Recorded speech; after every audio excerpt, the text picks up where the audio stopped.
Bueno, vamos a continuar las clases. Eh, Vamos a ver ahora el tema de la Organización Internacional del Comercio, el Acuerdo General de Aranceles, el GATT, ¿no? Y la Organización Mundial del Comercio, ¿no? Vamos a ver este tema. Eh, y aquí, ¿dónde nos ubicamos en este tema, ¿no? Habíamos dicho que existen tres mercados, ¿no? El mercado nacional, con las normas internas que lo regulan, principalmente el Código de Comercio, pues ahí estamos en la autarquía, ¿no? Nosotros nos regulamos a nosotros mismos, ¿no? Después el mercado regional, con los procesos de integración, y, eh, y el mercado multilateral con normas de la Organización Mundial del Comercio, ¿no? Entonces ahora estamos en este mercado, ¿no? En el mercado multilateral con normas de la Organización Mundial del Comercio, ¿no? Entonces vamos a desarrollar este tema, ¿no? Eh, Vamos a iniciar con la Organización Internacional del Comercio, ¿no? Bueno, cuando terminó la Segunda Guerra Mundial, pues prácticamente Europa estaba destruida. También el Japón, ¿no? Acuérdense que los estadounidenses les lanzaron dos bombas atómicas a Japón y se rindieron. Entonces, gran parte, digamos, de Europa y, bueno, Asia estaban, principalmente el Japón, destruidos, ¿no? Sin embargo, Estados Unidos solamente ha sido atacado en Pearl Harbor, en las islas de Hawái, en el Pacífico, pero su territorio estaba intacto, ¿no? No le tocaron ni un pelo, podríamos decir, ¿no? Y los europeos ya no querían más guerras, ¿no? Querían paz, porque pues, la paz se necesita para progresar, ¿no? Entonces ahí, después de la Segunda Guerra Mundial, pues hubo las conferencias de Bretton Woods de 1944, y cuatro, y ahí como que apareció un nuevo orden internacional en el mundo, ¿no?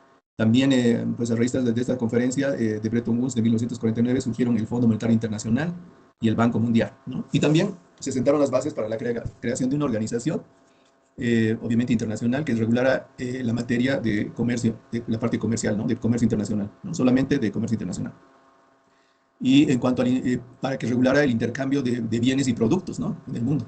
Y esta organización se iba a denominar Organización Internacional del Comercio, OIC, y se iba a encargar de supervisar y aplicar disposiciones de un convenio internacional con referencia al comercio internacional, ¿no? Entonces, el mundo después de la Segunda Guerra Mundial se estaba reorganizando. Ahí también, después de la Segunda Guerra Mundial, se formó la Organización de las Naciones Unidas, ¿no? Entonces, en 1946, después de la Segunda Guerra Mundial, porque esta terminó en 1945, el Consejo Económico y Social de las Naciones Unidas convoca una conferencia internacional sobre comercio y empleo, ¿no? Y los acuerdos de esta conferencia tratan de establecer la Carta de La Habana, ¿no? Así se llamaba esa conferencia, ¿no? Para la creación de la Organización Internacional del Comercio, y este cuerpo de creación de la Organización del Comercio tenía 106 artículos y 16 anexos, ¿no? Era un cuerpo legal bastante voluminoso, ¿no? Porque 106 artículos es bastante, y con 16 anexos más todavía, ¿no? Y por un lado, la Carta intentaba lograr un pleno empleo, ¿no? Eso es lo que buscaba, y fomentar el comercio internacional. Y para lograr esto, planteaba cuatro medios, ¿no? Esta creación de la Organización Internacional del Comercio. Por un lado, el desarrollo económico y reconstrucción. Acuérdense que hubo el Plan Marshall para reconstruir Europa, ¿no? Entonces, que como hemos dicho, estaba destruida, ¿no? Después también el acceso de todos los países en condiciones de igualdad, ¿no? A los mercados, a las fuentes de aprovisionamiento y a los medios de producción, ¿no?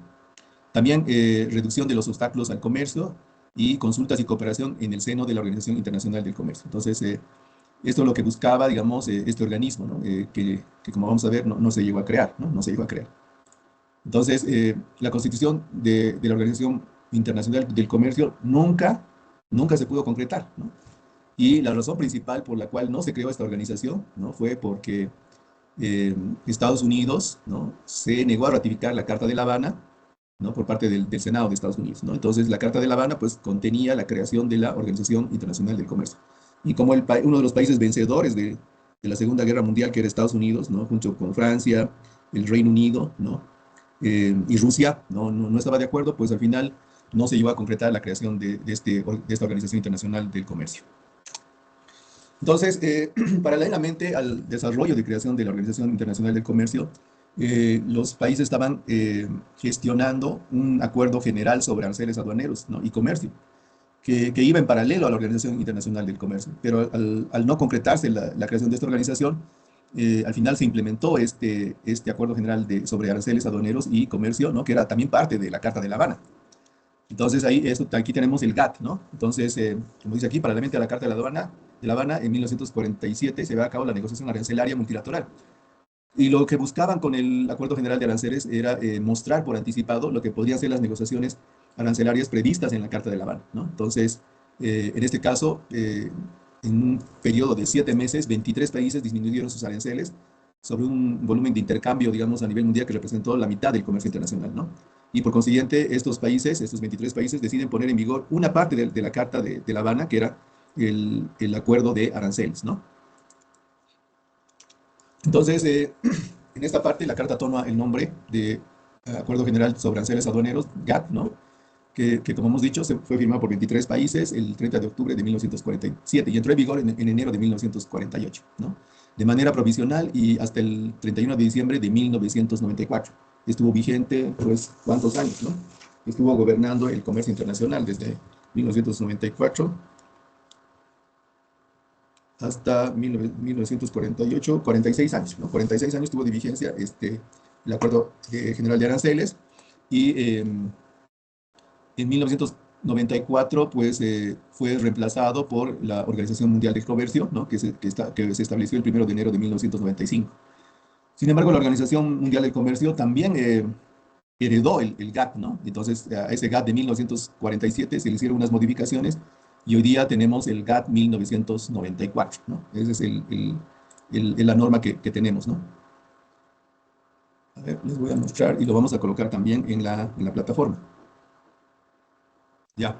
¿Qué dice acá, no ve? En el título del centro dice Acuerdo General sobre Aranceles, Aduaneros y Comercio GATT 1947, ¿no? Pero arriba, en la parte de arriba, dice el Acuerdo sobre la Organización Mundial del Comercio incluye el Acuerdo General sobre Aranceles, Aduaneros y Comercio de 1994. Este instrumento denominado GATT de 1994 se basa en el texto del Acuerdo General de Aranceles y Comercio original denominado GATT 1947.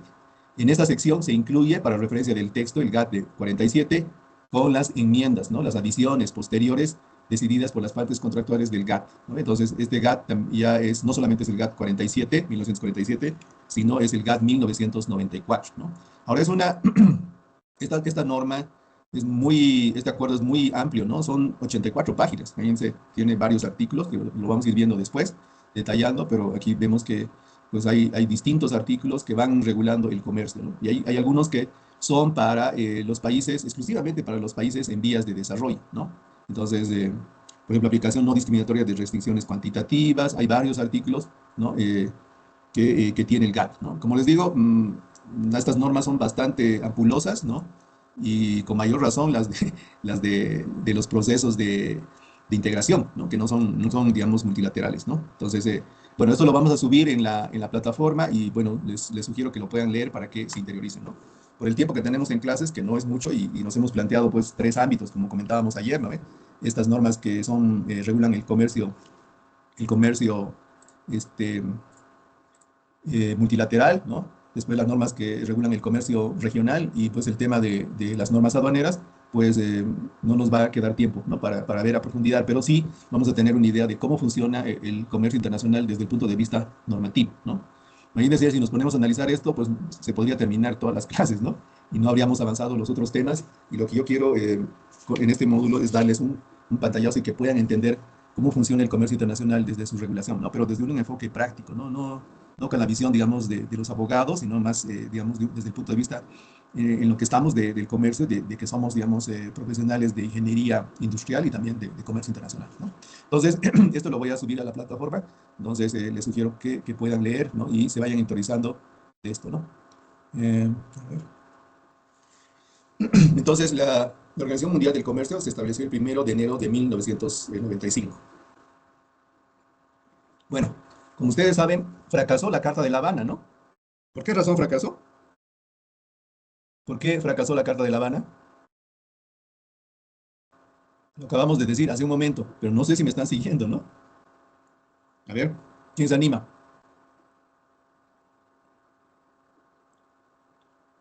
¿No? ¿Nadie? Conste que hay 10 puntos de participación. Inge se debía a la falta, digamos, de ratificación del Congreso de Estados Unidos. Sí, ¿quién es usted? Michelle Yanes Gabriel. Michelle, Gabriel. Sí, correcto. Muy bien, Michelle, sí. En ese entonces, uno de los vencedores de la Segunda Guerra Mundial, pues no ratificó en el Congreso de, bueno, en senadores, en la Cámara de Senadores, esta carta, ¿no? Que es un acuerdo internacional, la Carta de La Habana, ¿no? Aquí también tengo que explicar que cuando se hacen acuerdos internacionales, también se llaman convenios, también se llaman tratados, ¿no? Tienen diferentes nombres, pero el espíritu de estos acuerdos es que es internacional, ¿no? Entonces, para que entre en vigencia, digamos, en nuestros países, ¿no? Lo que se trata son dos actos, ¿no? Un acto es el acto técnico, ¿no? Y el acto técnico generalmente está a cargo del poder ejecutivo en los países, ¿no? Ya sea, escuchen bien, el presidente, ¿no? El ministro de Relaciones Exteriores o una persona apoderada por el Estado, ¿no? Firma el acuerdo internacional. Estamos hablando en general, no de este acuerdo, sino en general de todos los acuerdos, ¿no? Entonces, ¿qué sucede, no? Ese sería el acto técnico de la firma del acuerdo, ¿no? Por el presidente del país, por el ministro de Relaciones Exteriores o una persona apoderada para firmar ese acuerdo. Y en una segunda parte viene lo que se llama ratificación. Y la ratificación es un acto político, ¿no? ¿Por qué? Porque en el Congreso del país, o lo que nosotros llamamos asamblea, porque le hemos cambiado de nombre, ¿no? Ahora en la asamblea, que es el poder legislativo, tienen que aprobar ese convenio que se ha firmado, ¿no?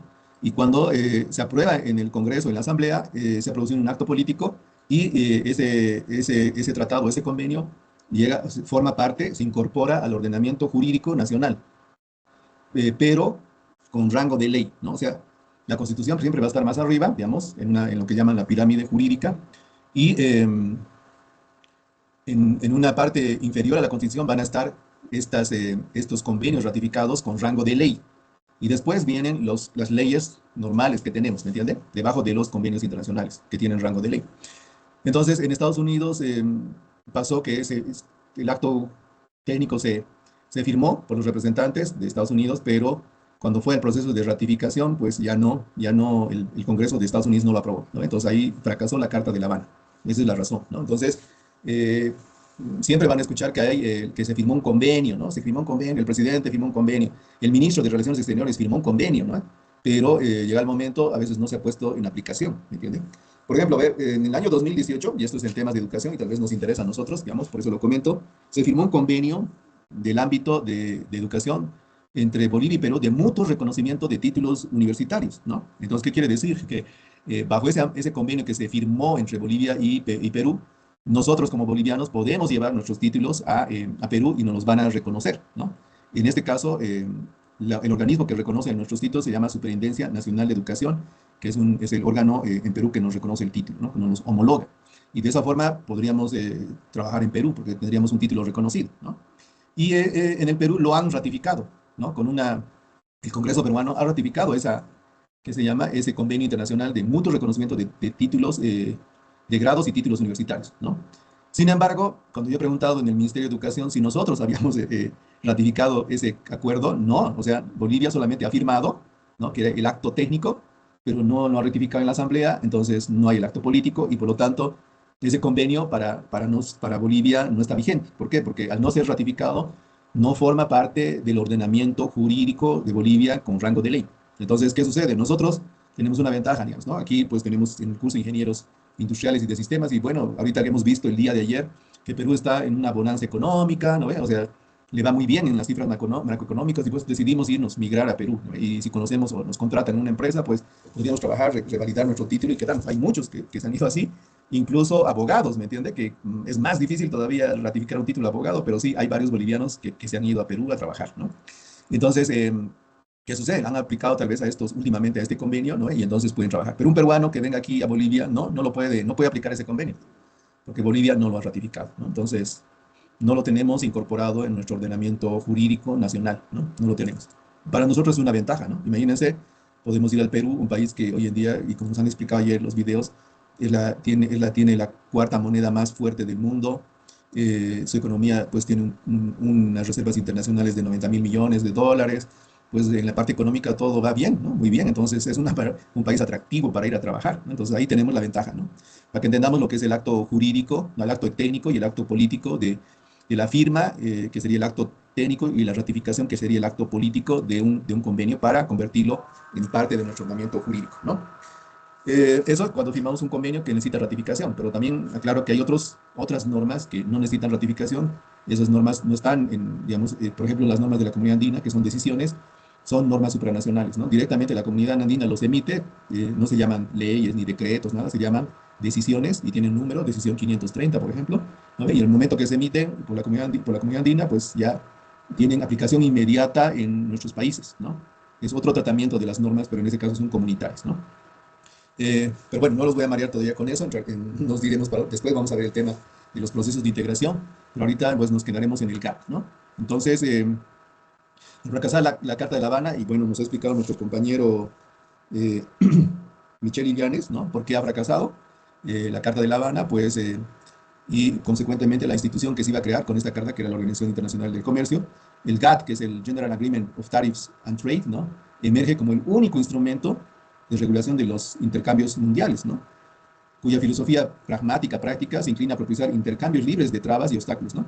Y indicando que los aranceles son los únicos viables para la protección industrial, ¿no? O sea, cuando ponemos aranceles, pues estamos protegiendo la industria nacional. ¿Qué quiere decir? Por ejemplo, ¿no? Aquí fabricamos, por decirle, zapatos, ¿no? Pero para yo importar zapatos del extranjero, ¿no? Tengo que traer, pues, tengo que pagar el momento de internar, ¿no? A Bolivia un arancel aduanero, ¿no? Entonces, ese arancel aduanero está establecido en el arancel aduanero de importación, ¿no? Entonces, eso rige para todos los países del mundo con los cuales no tenemos firmados, digamos, acuerdos de complementación económica o no formamos parte de un proceso de integración, ¿no? Y nosotros no tenemos acuerdos de libre comercio, ¿no? Pero esos acuerdos que he mencionado, pues liberan de aranceles, ¿no? En este caso, por ejemplo, si traemos un zapato de la China, pues tiene que pagar aranceles, ¿no? Pero si traemos un zapato, digamos, de Ecuador, es muy posible que esté liberado, tenemos que ver, y entonces no pagamos aranceles, ¿me entiende? Entonces, en el caso del GATT, lo que busca es propiciar los intercambios libres de trabas y obstáculos, y pues los aranceles serían los únicos viables para la protección industrial. O sea que si no queremos que entren zapatos a Bolivia, pues elevamos los aranceles y que serían los impuestos, y bueno, hacemos que el producto que viene de afuera sea más caro, ¿no? Entonces ya con eso puede ser un poco más caro que el producto nacional, y entonces va a preferir, digamos, en teoría y desde el punto de racional, el consumidor comprar un producto más económico, que es el producto boliviano, ¿no? Y hay también otro comentario, ¿no ve? ¿Qué sucede? Bueno, los economistas eh, piensan que el ser humano toma decisiones racionales, ¿no? Por utilidad, digamos, ¿no? Esto me conviene porque es más barato, que etcétera, y así funcionan generalmente las teorías económicas, ¿no? Pero otra área del conocimiento, que es el marketing, ¿no? Ellos proponen más bien que nosotros buscamos una satisfacción por el me gusta, ¿no? Así lo voy a traducir, ¿no? No lo dicen así, pero yo digo que nosotros compramos las cosas por el me gusta. Entonces hay una persona que para calmar su sed, que es una necesidad básica, ¿no? Hidratarse, pues esa persona, no sé, a ver, vamos a decir, por ejemplo, Luis, ¿no? A él le satisface una Coca-Cola, ¿no? Y a mí también, ¿no? Me gusta la Coca-Cola. Pero, por ejemplo, María, ¿no? Ella no, dice, no, yo agüita, ¿no? A mí agua, ¿no? Y por ahí también estará Gabriel y dice, no, a mí un jugo de frutas, ¿no? O sea, tenemos la misma necesidad, ¿no? Que es, tenemos sed y queremos tomar líquido, ¿no? Para hidratarnos, pues ahí uno se satisface con Coca-Cola, el otro con agua y el otro con jugo, ¿me entiendes? Entonces ahí estamos decidiendo, no porque vemos el precio que sea más barato, más caro, sino por lo que nos gusta, ¿no? Y en general así se mueve todo el comercio internacional, ¿no? Por el me gusta. Pienso que yo muy pocas cosas eh, son decisiones muy racionales, ¿no? Tal vez la compra de una casa la pensamos dos, tres, cuatro veces, la compra de un vehículo, digamos, productos que tienen un alto precio, tal vez la pensamos dos, tres veces para comprar, pero muchas de las cosas que compramos es por el me gusta, ¿no? Y ahí pues ha avanzado mucho el marketing, y ahora hay el neuromarketing, no sé si han escuchado del neuromarketing. El neuromarketing ha analizado tanto el cerebro, ¿no? Porque ahora nos pueden escanear los cerebros, ¿no? Ven las ondas cerebrales, ven en el cerebro qué partes se iluminan, se activan, ¿no? Y las industrias lo que hacen pruebas para ver, por ejemplo, colores, sonidos y distintas cosas que van probando, digamos, con los consumidores, ¿no? Y eso, por ejemplo, han llegado hasta manipular al consumidor, ¿no? Hacerle comprar cosas que tal vez no quiere, ¿me entiende? O no necesita. Y en muchos países de Europa, por ejemplo en Francia, está prohibido aplicar neuromarketing, ¿no? Pero las empresas francesas, ¿qué hacen? Pues se van a Europa del Este, a Polonia, a todos esos lugares, y pues hacen neuromarketing, investigan lo que quiere el cerebro, ¿no? Y entonces, cuando ya ven que funciona, eso ya lo aplican y lo llevan a Francia, ¿no? Entonces, bueno, las empresas cada vez hacen más eso, ¿no? Entonces ya no compramos en muchos casos de forma racional, sino por un impulso o por lo que yo denomino en términos más simples me gusta, ¿no? El me gusta, ¿no? Y a uno le gusta una cosa y a otros otra, ¿no? Bueno, seguimos. Entonces, bajo estos parámetros, el GATT inicia sus acciones en 1948, ¿no? Y como hemos dicho, encierra en su seno 23 países miembros, ¿no? De los cuales vamos a resaltar Estados Unidos, el que no quiso aprobar la Carta de La Habana, ¿no? Que crea este organismo internacional, el Japón, la Comunidad Europea, con Cuba, Chile, Uruguay, Australia, la India y Yugoslavia, ¿no? Fueron los 23 países de la Comunidad Europea que se iniciaron con el GATT, ¿no? Como miembros del GATT. Y en un principio el GATT estaba formado por 35 artículos. Imagínense, la Carta de La Habana eran más de 100 artículos y 16 anexos. En este caso el GATT tenía 35 artículos. Y esos 35 artículos se añadieron 3 artículos más, ¿no? Para los países en desarrollo. O sea, nosotros, por ejemplo, somos un país en desarrollo. Y en total el GATT llegó a tener 38 artículos, ¿no? Como base para regular el comercio internacional, ¿no? Entonces, podríamos decir que siempre se ha considerado a los países en vías de desarrollo, ¿no? Se les da un trato especial justamente porque son en vías de desarrollo. En el GATT, pues, los miembros votan uno a uno, ¿no? O sea, ya sea un país tan grande como, por ejemplo, Estados Unidos, o un país pequeño como el Uruguay, pues tenían igual un voto, ¿me entiende? Porque supone que este acuerdo de aranceles es democrático, ¿no? Pero, como podemos ver, unos países mucho más grandes y desarrollados tienen mayores capacidades en el comercio internacional y otros menos desarrollo no tienen. Entonces, un poco para equilibrar eso, se incorporaron estos 3 artículos acerca de los países en desarrollo, ¿no? Entonces, como organización formal, el GATT representó un instrumento internacional encargado de promover el intercambio comercial, el comercio internacional entre sus miembros, ¿en base a qué? A, primero, eliminación de restricciones, ¿no? O sea, eliminar todas las restricciones al comercio internacional. Después, la reducción de los aranceles aduaneros, no la eliminación, como dicen, ¿no? Sino la reducción. O sea, no voy a cobrar, digamos, 40% de impuestos sobre el valor del producto, sino 20, 10, ¿no? Y la reducción de aranceles, bueno, era de aplicación gradual, ¿no? Entonces, la aplicación también de estas normas era general y obligatoria, eh, hay una cláusula de la nación más favorecida para todos, ¿no? O sea que, por ejemplo, ¿a qué se refiere? Y creo que también lo vamos a referir más adelante, que si yo, por ejemplo, le doy a Perú, que lo considero un país amigo, ¿no ve? Aranceles para zapatos, por ejemplo, de 10%, ¿no ve? Quiere decir que no le puedo hacer lo mismo, digamos, y digamos que Perú, bueno, Perú está en la comunidad andina, digamos. Por ejemplo, otro país que no esté en un acuerdo comercial. Por ejemplo, la República Dominicana, que no tenemos nada firmado con ellos, ¿no ve? Vamos a traer zapatos de República Dominicana y pues digo, con República Dominicana voy a dar 10% de arancel aduanero sobre el valor de en aduanas para importación de zapatos. Entonces, ¿eso qué quiere decir? Que voy a tener que dar 10% a todos los otros países, ¿no? Pero también, como vamos a ver, si somos parte de un proceso, de un acuerdo comercial, regional, en este caso, ¿no? Podemos hacer una diferencia y el GATT también permite eso, ¿no? Entonces, a ver, para que me entiendan, porque la idea es que me entiendan. eh, bueno, aquí tenemos el arancel aduanero de 2026 de importaciones, ¿no? Y bueno, vamos a ir a la parte, bueno, son muchas páginas, imagínense, este arancel aduanero tiene 565 páginas, ¿no? Vamos a llevar este tema, ¿no? Pero, eh, bueno, a ver, vamos a ver algo, pues es bastante, empieza con los productos del reino animal que no tienen procesos, ¿no ve? Y bueno, llegamos a textiles, y bueno, aquí hay óptica, maquinaria, prácticamente hay de todo, ¿no? Hay todos los productos aquí que están, por eso son pues 565 páginas, ¿no? Entonces, a ver, vamos a ver algo, tejidos de punto, son muchos capítulos, ¿no? Eso vamos a ver en la última parte, vamos a entender esto, ¿no? Aquí dice que son artículos análogos calzados, por ejemplo, ¿no? Pero hay otros más sofisticados, como a medida que vamos avanzando en el arancel aduanero, se vuelven más sofisticados los que se llaman los productos, ¿no? Por ejemplo, a ver, aquí, vehículos y automóviles, dice, ¿no? Mm, entonces, ¿qué es maquinaria ya casi? A ver, un poco más allá. Instrumentos y aparatos de óptica, por ejemplo, ¿no? Aquí, por ejemplo, cámaras fotográficas ya casi no utilizamos. Mm, aparatos de ortopedia, por ejemplo, ¿no? Incluido fajas, vendas y otras cosas, ¿no? Entonces, pagamos un arancel, por ejemplo, como 5, aquí está, ¿no? No sé si logran ver. A ver, creo que puedo poner una. Aquí tenemos lo que se llama el gravamen arancelario y está en porcentaje, ¿no? Entonces aquí pueden ver, por ejemplo, 10, 5, 10, 10, 5, 10, ¿no? Aquí no son muy altos en este caso, pero hay otros que tienen 20, 30, 40 incluso, ¿no? Entonces, por ejemplo, queremos, digamos, aquí, aparatos de mecanoterapia, dice, ¿no? Aquí hay de aparatos de masajes y aparatos de psicotecnia, ¿no? Aquí dice 5%. ¿No?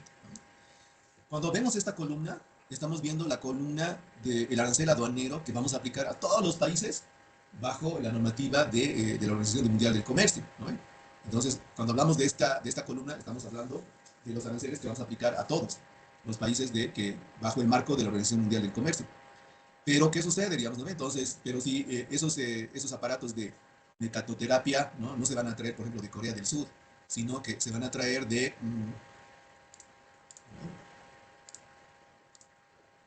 se van a traer, por ejemplo, se van a traer, por ejemplo,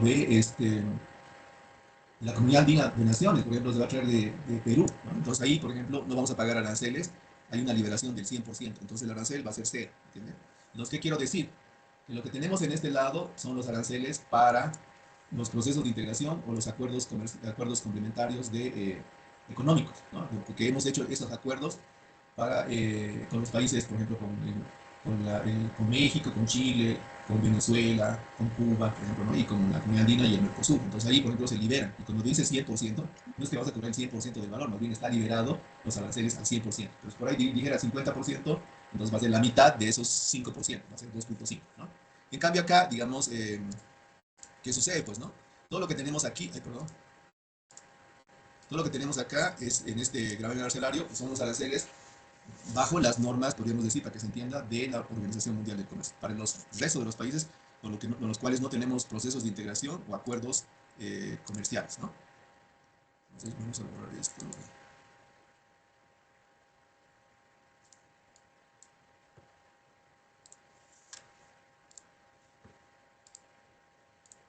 No sé si me logran captar la idea, ¿sí? Solo para argumentar, Inge, ahí, digamos, para que haga efecto de la preferencia arancelaria es necesario presentar un certificado de origen, ¿no? Del país que está emitiendo ese producto. Y Sí. para la emisión de certificado de origen hay muchos requisitos que cumplir, digamos, ¿no? Y depende de cada país para la emisión del mismo, ¿no? El grado de producción, mano de obra, materias primas y demás. Sí, ¿quién está comentando eso para ponerle ese punto? John Mancachi, Inge. Mancachi, ya, muy bien, Mancachi, sí, es como dice Mancachi, ¿no? Entonces yo traigo un producto, por ejemplo, de Perú, ¿no? Sí, de Perú, ¿no? Estoy trayendo estos aparatos de mecanoterapia de Perú, pero ¿qué sucede? Pues, ¿no? Cuando voy a la aduana me va a decir, ¿y usted, cómo yo voy a saber si ese producto es peruano? Por ahí también es chino, ¿no? Y chino no está liberado, ¿no? No tenemos un acuerdo con China, ¿no? Y tendría que aplicar el 5%, ¿no? Entonces, la forma de demostrar que es un producto peruano es una norma de origen, ¿no? Cuando veamos eso, las normas de origen, vamos a ver que eh, cada proceso, ¿no? de integración o acuerdo comercial tiene sus propias normas de origen, ¿no? No es una sola. ¿Qué dice Rodrigo Huanca? Y me quería hacer una pregunta. ¿Hay hay alguna lista o algún archivo en donde muestre con qué países tenemos acuerdos? Pasa que en la empresa donde estoy trabajando queríamos comprar una máquina china y o sea, era relativamente barata, digamos, pero porque no teníamos acuerdo, entonces nos cobraban este gravamen arancelario. Sí. Pero se ha decidido por otra máquina que era argentina y pues ya no nos han cobrado el gravamen arancelario. Ya. Esa duda tenía. ¿Quién es usted? Rodrigo Huanca. Huanca, muy buena pregunta, Rodrigo. Gracias. Me permite aclarar justo este tema, ¿no? Entonces, Rodrigo, ¿qué dice? Bueno, la máquina teníamos que traerla de China, pero con China no tenemos un acuerdo para liberar aranceles, ¿no? Nos van a cobrar los aranceles, no sé, pues 10, 20%, pero vamos a traer la máquina de la Argentina, ¿no? ¿Y la Argentina en qué acuerdo está? ¿No? En este, que es el AC36, ¿no? Ese es el acuerdo de complementación económica con Argentina. Entonces ahí, por ejemplo, con Argentina nuestro producto está liberado, porque aquí lo dice, digamos, si fuera el producto ese, 100%, o sea, no vamos a pagar, todos los aranceles están liberados, no vamos a pagar cero de arancel, ¿no? Eso hace que el producto sea más barato, ¿no? Claro, hay también el IVA, ¿no? Que es 14,94, pero pues eso no son aranceles, ¿no? Entonces aquí nos van a liberar. Entonces, todo esta, cuando me preguntan nuestro compañero, ¿quién era que me habló? Ah, no, sí, Rodrigo. Me dice, ¿dónde tengo, con qué países tenemos? Acá está, pues, ¿no? Todos estos son los acuerdos que tiene Bolivia, donde liberamos aranceles. Está la Comunidad Andina de Naciones, está el Mercosur, el AC47, que es olvidado, ¿qué es el AC47?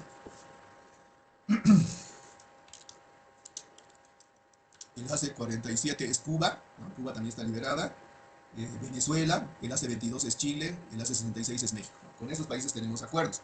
Obviamente, como hemos dicho, son poquitos, solamente son 6, ¿no? En cambio, Perú nos mete goleada porque Perú tiene 22, ¿no? Bueno, espero haber respondido su pregunta. Sí, a Mancachi, ¿qué dice? Y algo más, estos acuerdos, digamos, son recíprocos, ¿no? O sea, así como en Bolivia no se cobran de estos acuerdos, los productos a exportarse tampoco allá van a pagar, ¿no? Es recíproco, como es un acuerdo, ¿no? Obviamente, pero alguna vez había visto que había ese temor, digamos, de exportadores calculaban sus tributos y veían que no había negocio al Perú, pero una vez que se aclaraba esto de certificado de origen, se le asesora y se le dice, digamos, saca tu certificado de origen allá, evites este arancel, y en el Perú también tiene ese efecto, digamos, ¿no? Para productos bolivianos, siempre y cuando se demuestre con ese documento. Claro, es bidireccional. Va, digamos, nosotros, digamos, los productos argentinos no pagan en el caso de nuestro compañero, y si nosotros mandamos eso a la Argentina, otro producto no paga, pues está liberado, ¿entiendes? Si está dentro de la lista, ¿no? Pero ¿qué sucede? Pues, bueno, nos estamos adelantando un poco, pero para ya que estamos viendo este tema, lo vamos a repetir más adelante, tenemos el sistema de preferencias, el sistema de preferencias, ¿no? Sistema generalizado de preferencias, y en este caso son unilaterales, ¿no? O sea, los países desarrollados, por ejemplo Alemania, o sí, nos da preferencias arancelarias. Dice, vos si me exportas, o sea, si me vendes, digamos, no sé, pues, por decirle, castaña, por ejemplo, yo no te voy a cobrar ningún arancel, ¿no? Porque te voy a liberar de los aranceles. Pero eso es unilateral, ¿no? Y eso es un beneficio de los países desarrollados a los países en vías de desarrollo, ¿no? Por ejemplo, teníamos, creo que sí, vigente con Estados Unidos, un sistema de preferencias también. ¿Y qué sucede? Pero está condicionado a que teníamos que luchar contra el contrabando, perdón, contra las drogas, ¿no? Y bueno, en anteriores gobiernos, que ustedes saben, pues no hemos expulsado a la DEA, ¿no?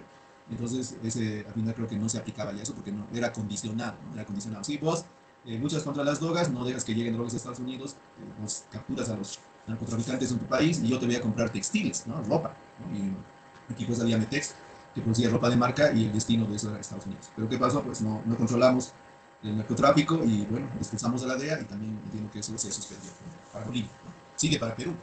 Los que hacían aquí se fueron y crearon una fábrica en Perú, ¿no? Porque ya sabían hacer los productos, ¿no? Y tenían los contactos comerciales porque eran marcas reconocidas, ¿no? Bueno, pues y eso se fue al Perú, lo perdimos acá, ¿no? Mancachi, ¿no? Mancachi, ¿no? Ya. Bueno, espero que quede claro, ¿no? Ya sabemos aquí con qué países tenemos acuerdos para liberar aranceles y con el resto ya tenemos que trabajar con normas de la Organización Mundial del Comercio. Entonces aplican esos aranceles que hemos visto, 10, 20, 30, 5, ¿no? Lo que nos dice ahí,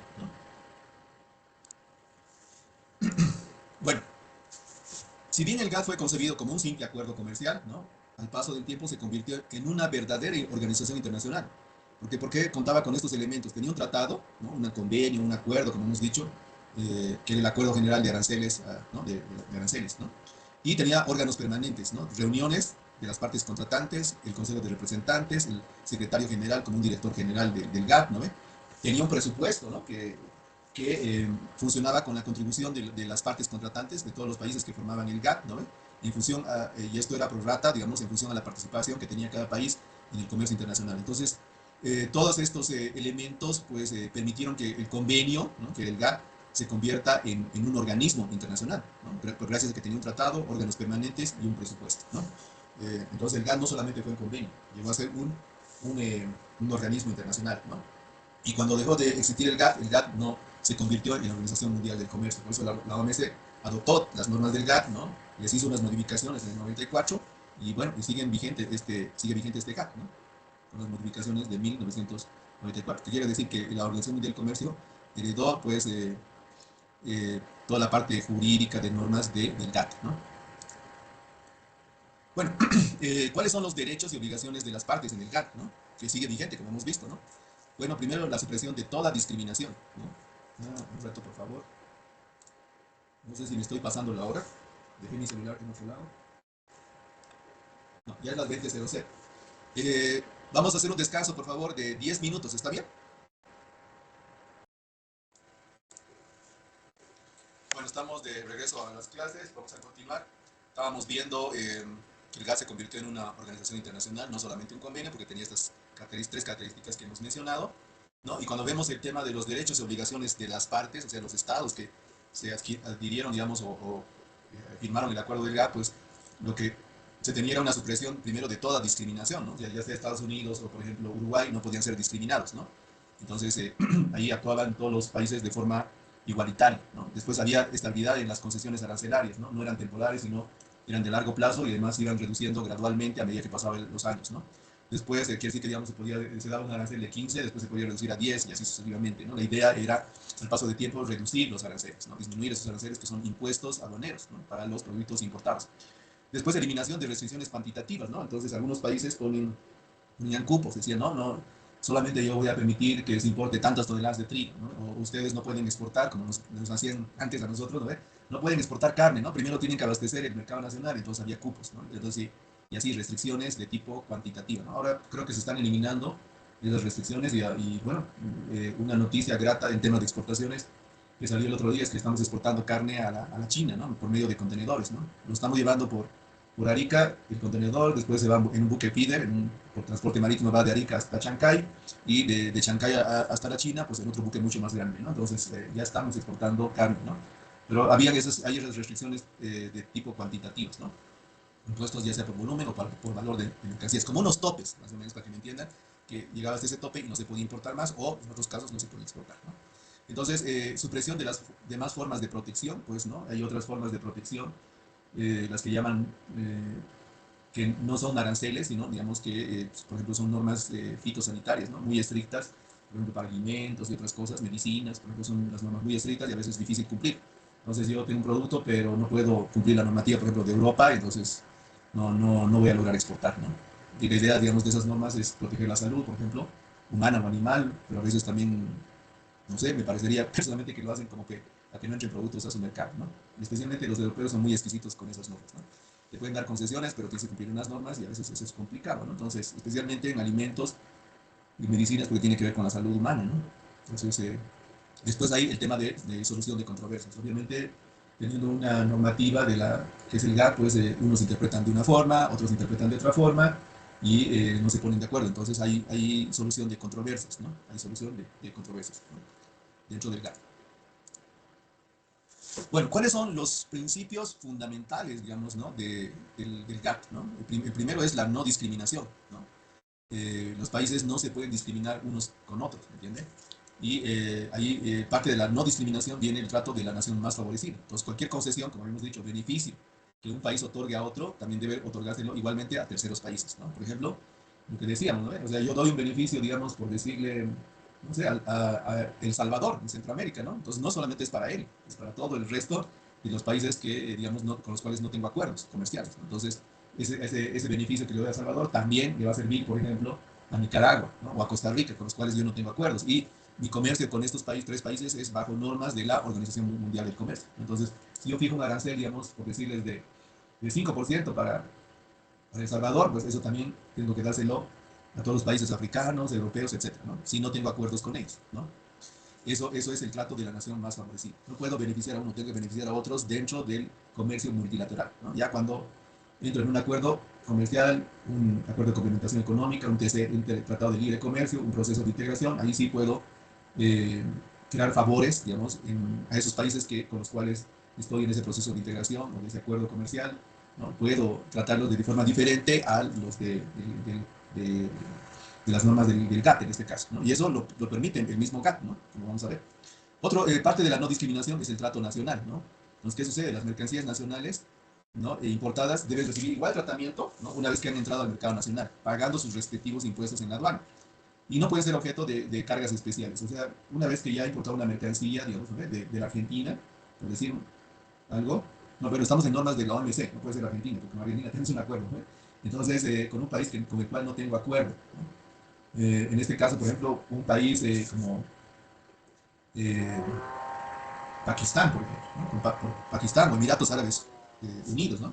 Tengo un alumno que justamente me mandó unas fotos muy interesantes que están llegando autos eléctricos de Emiratos Árabes Unidos, ¿no? Ellos son mayoristas y después nos revenden a nosotros. Pero bueno, en este caso, digamos, tengo mercancía que llega originaria, ¿no? Originaria de Emiratos Árabes Unidos. Entonces, una vez que ese producto ingresa a Bolivia, no le puedo cargar con otros impuestos, ¿me entiende? Para producir una desventaja, digamos, en ese producto elevando el precio, ¿no? Y una vez que ya ha entrado a pagar los aranceles aduaneros, ¿no? y el producto de Emiratos Árabes Unidos está dentro ya importado, entonces, ¿qué sucede? Pues, ¿no? Ya no puedo tratarlo de forma diferente. Es igual que un producto hecho en Bolivia, ¿me entiendes? No puede haber un trato diferenciado, ¿no? Es como si ya han ingresado al mercado boliviano y lo tengo que tratar de forma igualitaria, no le puedo aumentar otros impuestos ni nada, ¿no? A eso se llama el trato nacional, ¿no?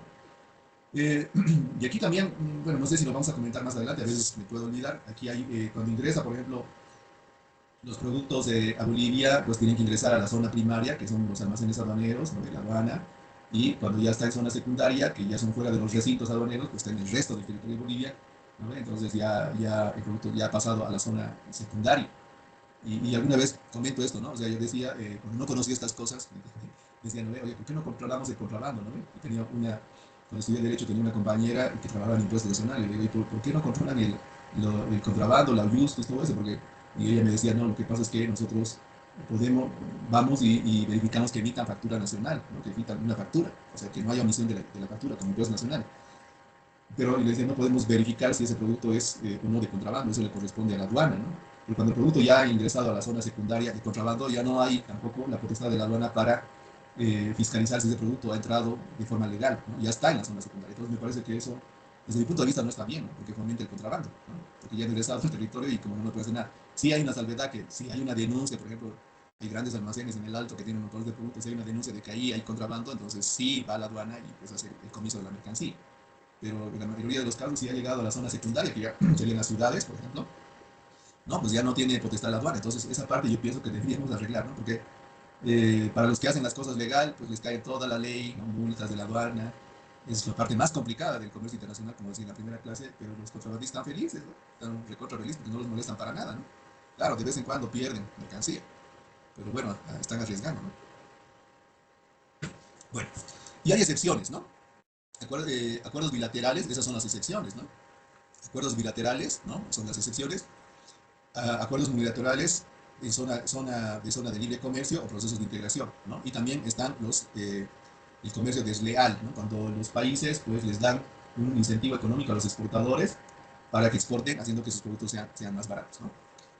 Cuando hablamos de las excepciones, dice acuerdos bilaterales, multilaterales, zona de libre comercio y procesos de integración, mmm, no aplican, por ejemplo, este principio de no discriminación, porque ahí estamos también discriminando, ¿no? Porque o estamos en un proceso de integración o tenemos un acuerdo comercial bilateral, ¿no? ¿Y cuáles serían esos casos en Bolivia, por ejemplo? ¿Quién puede comentar? ¿A qué se refiere la excepción del punto A? Si pueden dar ejemplos, si es que me han seguido en la clase. Ejemplos. ¿Con quién, en otras palabras, la pregunta es, ¿con quién tenemos acuerdos bilaterales o multilaterales de comercio o procesos de integración? Con el Mercosur, con la CAN, con México. Sí, muy bien. ¿Quién es usted? Claudia Cárdenas. Con Claudia. 22 AC 66. Claudia Cárdenas. Sí, Ya, muy bien, Claudia, sí. Son pues lo que hemos mencionado y les había mostrado el arancel aduanero. Estos no van a pagar aranceles, ¿no? Están liberados al 100%. Pues ahí están el Mercosur, la Comunidad Andina de Naciones, Chile, para los productos que están en la lista negociados, ¿no? México, Cuba, la Comunidad Andina de AC Naciones. 70. Solo tenemos 6, ¿no? 6 nada más. Decíamos ayer Perú 22, ¿no? Bueno, y también el comercio desleal cuando los países dan subvenciones, ¿no? O sea, por ejemplo, quiero que vendan sus productos y les subvenciono, ¿no? Les digo, bueno, no les voy a dar una ayuda, digamos, del 10% del valor del producto si es que lo exportan, ¿no? Entonces, estoy disminuyendo el producto en un 10% porque el comerciante tenía que ganar 20% para exportar y yo le estoy dando 10, entonces ya no le va a subir el precio los 20 que quería ganar, sino solamente 10, ¿no? Y eso hace que su producto, cuando llega a mi país, pague menos aranceles, ¿no? Entonces, eso es un comercio desleal, ¿no? Porque estamos subvencionando el precio de ese producto de exportación, ¿entiendes? Y también son excepciones, ¿no? Otro principio fundamental es la reciprocidad, ¿no? Cada concesión o beneficio que de algún miembro, ¿no? Debe ser compensado de alguna forma por el país beneficiario, ¿no? Nada es gratis. Es lo que decía nuestro compañero John, ¿no? Decía, no, no es unilateral, decía, ¿no? Si tenemos estos liberación de aranceles con Argentina, quiere decir que la Argentina también nos va a beneficiar con la liberación de aranceles para ese producto, ¿no? Que esté en la lista, ¿no? Entonces, es en ambos sentidos, no es unilateral, ¿no? Es en ambos sentidos. Y a eso el GATT le llama reciprocidad. Entonces, no se da nada gratis, sino que siempre viene una concesión o un beneficio en el otro sentido, ¿no? Del país también hacia nosotros, si hablamos de Bolivia. Bustillo, ¿qué dice? Que levantó la mano. O, que levantó la mano, Bustillo. Disculpe, ingeniero, se mantuvo. Ya. No, es Era que me por error, apareció, se mantuvo. ya, no se preocupe, me apareció como emergente. ¿no? En ese momento. Entonces dije, ¿qué quiere preguntar? ¿Qué desea preguntar? ¿No? Bueno, también otro principio es la igualdad de los estados, ¿no? Todos los miembros tienen un mismo estatus al margen de su poderío económico y comercial. Entonces ahí alguna vez decíamos, ¿no? Cuando hablamos de transporte marítimo, algunos van al gimnasio, pues, así decimos. Entonces hay países en Estados Unidos que pues es bastante musculoso porque va al gimnasio, tiene mucho poder económico y comercial, ¿no? Entonces, pero para el GATT, no, ¿no? Todos son iguales, ¿no? Uruguay es pequeño, Estados Unidos es muy grande, pero en el GATT es lo mismo, ¿no? Tienen el mismo estatus, no es uno más que el otro, ¿me entiendes? Entonces hay igualdad entre estados en el GATT. Después, reducción y eliminación de aranceles y tarifas. Los impuestos a la importación son los únicos protectores de la industria nacional. Deben negociarse y reducirse en forma gradual y paulatina. O sea, si queremos proteger nuestra industria nacional, ¿no? Nosotros que estamos en ingeniería industrial, la mayoría de ustedes, bueno, pues decimos, no, tenés que poner aranceles, por ejemplo, no sé, del 30% a este producto. ¿Para qué? Para proteger la industria nacional. ¿No? Por ejemplo, calzados, ¿no? Calzados, producimos calzados, entonces, si van a venir esos calzados que entran, ¿no? De contrabando, pero si entran legalmente, igual son muy baratos, porque vienen de la China, vienen de Malasia, de los países asiáticos, ¿no? Entonces la mano de obra ya es muy barata, ¿no? Entonces, no, cuando ingresan acá, pues eh, hacen daño, digamos, a la industria nacional, porque nosotros resultamos, a pesar que producimos el zapato, nos sale más caro comprar un producto nacional que uno que viene del Asia, ¿no? Entonces ahí el país puede decidir, digamos, incrementar los aranceles, los impuestos para los zapatos dentro del comercio multilateral. Entonces, supone un arancel, por ejemplo, de 25%, se aplica a todos los países, digamos, con los cuales no tenemos acuerdo, ¿no? Bueno, el CLAC consta de 4 partes, ese acuerdo que les voy a compartir, ¿no? Espero que lo puedan leer, ¿no? Consta de 4 partes. La parte 1, ¿no? Es la cláusula del trato nacional y de la nación más favorecida, y eso es el principio de no discriminación, ¿no? Así como las barreras de reducción de barreras arancelarias, ¿no? Entre las partes contratantes, ¿no? O sea, disminuyen los aranceles, junto con sus correspondientes calendarizaciones de desgravación. O sea, paulatinamente se van disminuyendo los aranceles en el plazo del tiempo, ¿no? Eso está en los artículos 1 y 2. La parte 2 del GATT, ¿a qué se refiere, no? Se refiere a la sección sustantiva y relevante, ¿no? Son acuerdos formados por las disposiciones obligatorias a las partes contratantes con referencia a la forma de regular el comercio de mercancías, ¿no? Consiste en normas relativas de origen, o sea, tiene que haber, digamos, unas reglas de origen para determinar si ese producto se beneficia o no se beneficia con esa disminución de los aranceles, ¿no? Y las reglas de origen, pues, tienen, como hemos dicho, se expresan generalmente en certificados, ¿no? En certificados de origen que emiten en un órgano competente del Estado. Por ejemplo, acá, ¿quién sabe quién emite un certificado de origen? ¿Quién es el organismo que en Bolivia certifica el origen de los productos bolivianos de exportación? Y el Cenavex, ¿Quién Servicio hizo eso? Nacional de Exportación. Yo no encaché. Mancachi, sí, Mancachi, sí. Sí, el SENAVEC, Servicio Nacional de Exportaciones, él es el que emite los certificados de origen para que los productos bolivianos que van de exportación, ¿no? Se beneficien de la liberación de aranceles en el país de destino, ¿no? Entonces, ahí las normas de origen, unas son para la Comunidad Andina de Naciones, hay otro formato, requisitos incluso para la Comunidad Andina de Naciones, hay otra norma de origen para Chile, ¿no? Y así, incluso para México. Y en México es un caso especial, ¿por qué? Porque en México, de acuerdo al acuerdo de complementación económica con México, creo que es el 66, número 66, el certificado de origen lo puede emitir no el SENADEC, sino el mismo exportador, ¿no? Entonces el mismo exportador se hace su certificado de origen en su computadora, lo firma y es válido, ¿no? Es válido para México. Y México también puede hacer lo mismo, ¿entienden? No necesita en el acuerdo de complementación económica con México que ese certificado de origen sea emitido por el SENAVEX. En los otros casos sí se necesita, ¿no? Para beneficiarse de esos reducción de aranceles. Pero en algunos casos, pues, piden ese certificado de origen, y con China, por ejemplo, podrían pedir un certificado de origen de que esa carga es boliviana, pero no es para reducción de aranceles, solamente para saber de dónde viene la carne, ¿no?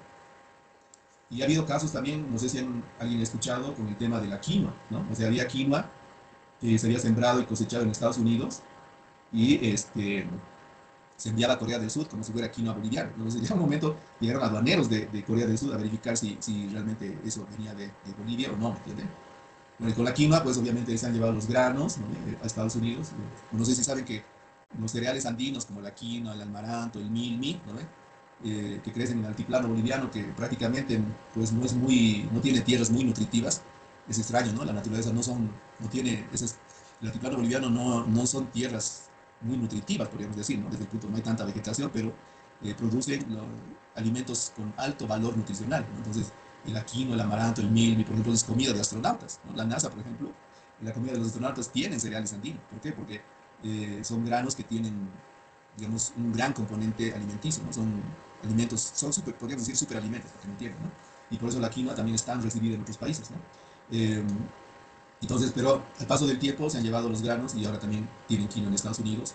Y no sé si han escuchado que en China va a ser el mayor productor de quinoa del mundo, ¿no? Porque también van a llevar los granos y pues han sembrado masivamente. Entonces, en los próximos años, la China va a ser, creo yo, el primer productor de quinoa en el mundo, ¿no?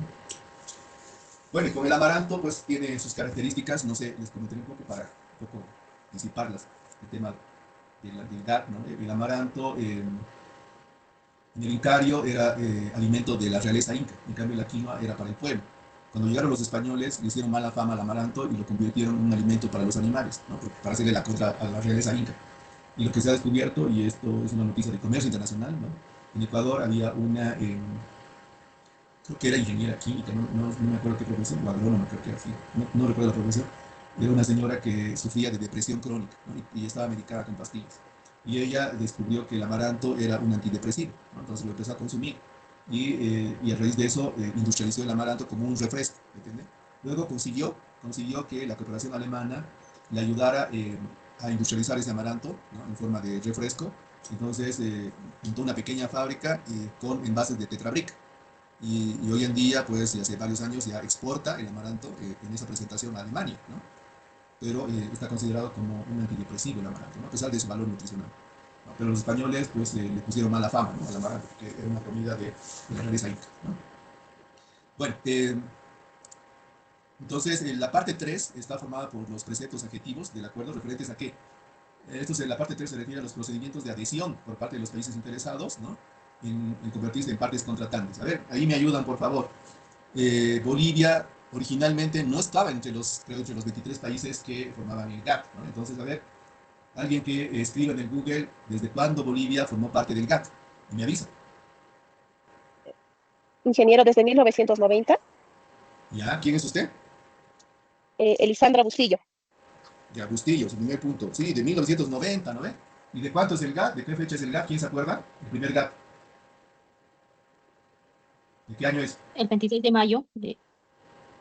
No, ¿de qué año? Es de 1948. Sí, en 47 entró en vigencia el 48. ¿Quién es usted de 48? Gabriel Michel. ¿Gabriel? Sí, Gabriel. Apellido. Michel. Michelle, a ver, lo encuentro.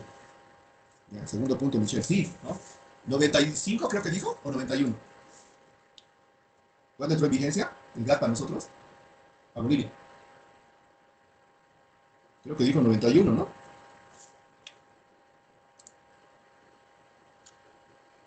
A ver.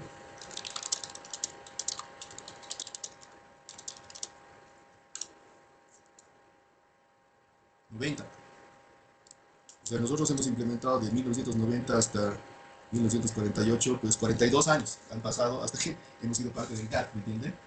Bueno, en temas de comercio internacional creo que no somos tan proactivos, ¿no? Como pueden ver, ¿no? Pero sí deberíamos ser, ¿no? Porque hoy en día, como hemos visto, las exportaciones son el sueldo de Bolivia, ¿no? Y ahí vamos mal.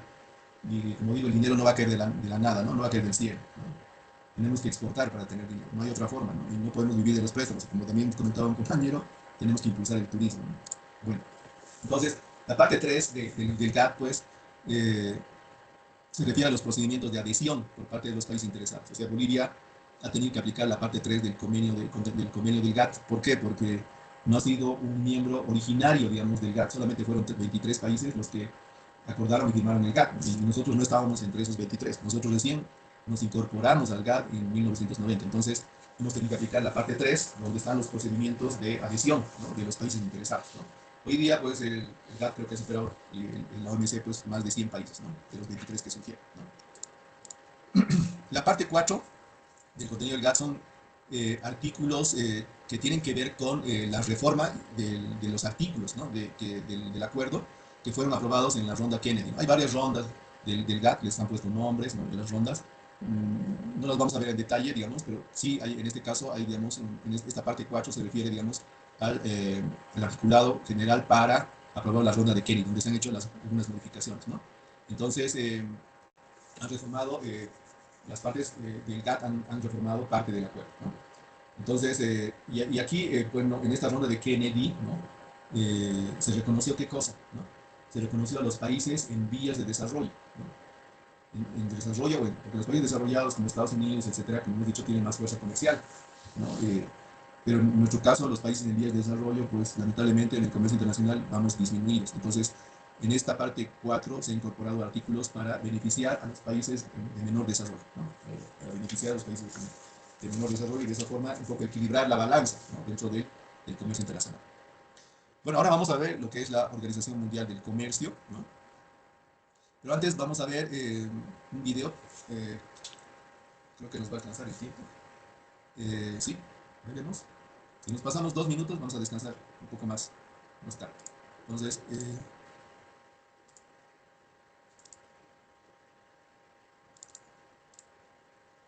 este video es un video institucional justamente de la Organización Mundial del Comercio, heredera del GATT, ¿no?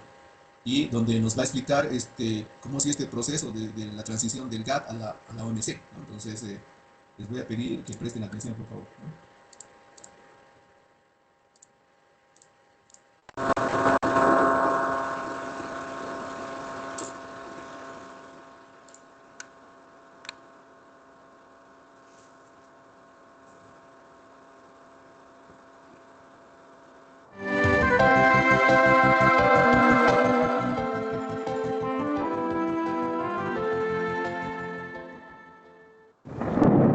...1948... Era el fin de la Segunda Guerra Mundial. Los gobiernos estaban resueltos a que el pasado no se repitiera. Evitar la guerra suponía también evitar los errores económicos de los años 20 y 30. Imponiendo barreras comerciales, la gente creía proteger su economía, pero lo cierto fue que la paralización del comercio vino a provocar la ruina económica. Por lo tanto, en 1948 había que recomponer todo el sistema político y económico mundial, y la clave era la siguiente: estabilidad y un cierto sentido de comunidad mundial. Las organizaciones internacionales se crearon para la cooperación económica y la paz. Solo 23 países firmaron el GATT, pero se convertiría en elemento esencial para la seguridad económica mundial.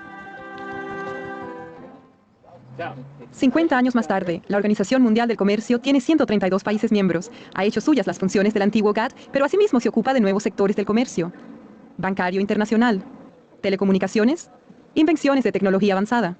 El GATT puso orden en la jungla del comercio mundial. Es mucho mejor estar en un organismo multilateral en el que los problemas entre países grandes y pequeños se dilucidan en un marco multilateral en el cual cualquier país puede tener aliados que lo apoyen en sus posiciones, que en el trato bilateral que nos retrae un poquito a la ley de la jungla del comercio mundial, donde la relación entre países de distinta fuerza económica hace que el país de menor cuantía se vea un tanto en desventaja.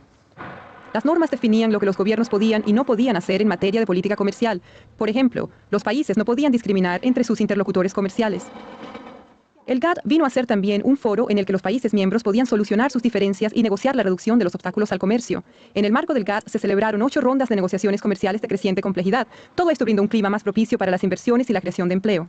En sus 47 años de existencia, el GATT vio cómo desaparecían obstáculos comerciales y cómo el comercio mundial experimentaba un crecimiento sin precedentes. El número de sus miembros, que en un principio era de 23, aumentó hasta alcanzar los 128. La mayoría eran países en desarrollo a los que se dispensó un trato especial para ayudarles a adaptarse a las normas del GATT. En los años 1970, un primer intento serio por revisar las reglas del GATT solamente alcanzó un éxito parcial. Solo algunos países firmaron todos los nuevos acuerdos de la Ronda de Tokio. Entretanto, la economía mundial atravesaba un periodo espinoso debido a los bruscos aumentos de los precios del petróleo y a las perturbaciones financieras. El proteccionismo amenazaba con volver al comercio mundial. Luego, en 1986, ministros de todo el mundo se reunieron en Punta del Este, Uruguay, para iniciar un acontecimiento que iba a transformar el comercio mundial, la octava ronda de negociaciones del GATT, la Ronda Uruguay. La ronda duró 7 años y medio y al final participaron en ella 125 países. Vino a ser la más importante y más compleja negociación de la historia. Las negociaciones versaron sobre algunos de los temas más candentes del momento, por lo que los intereses en juego eran muy importantes. Al mismo tiempo hay un sentido de crisis, pero también una respuesta muy responsable a la situación. Y un deseo colectivo de que el sistema comercial multilateral controle la situación.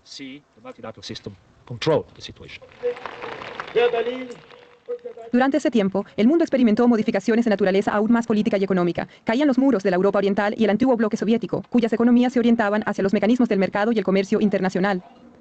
Eran también cada vez más numerosos los países en desarrollo que comprendían lo mucho que podían ganar abriendo sus mercados y participando de manera más amplia en el comercio mundial. Al final, cuando los ministros se reunieron en Marrakech en abril de 1994, tenían ante sí un acuerdo que representa la reforma más trascendental del sistema de comercio desde la creación del GATT. El acuerdo de la Ronda Uruguay es complejo, pero puede resumirse en dos logros importantes. El primero es la creación de una organización nueva, de condición jurídica plena, la Organización Mundial del Comercio. Creo que es indispensable, tanto desde el punto de vista económico como político, que se asigne a la OMC la función que para ella se prevé en las concluidas negociaciones de la Ronda Uruguay. De no ser así, el mundo en el que rápidamente nos aventuraríamos sería un mundo dividido, de bloques de países en pugna, de esferas de influencia en pos del tipo de ventajas que en otro tiempo condujeron a guerras y enfrentamientos. El segundo logro es que los acuerdos de la Organización Mundial del Comercio forman un todo con un ámbito de aplicación de amplitud sin precedentes. La primera reforma importante del comercio de productos agrícolas.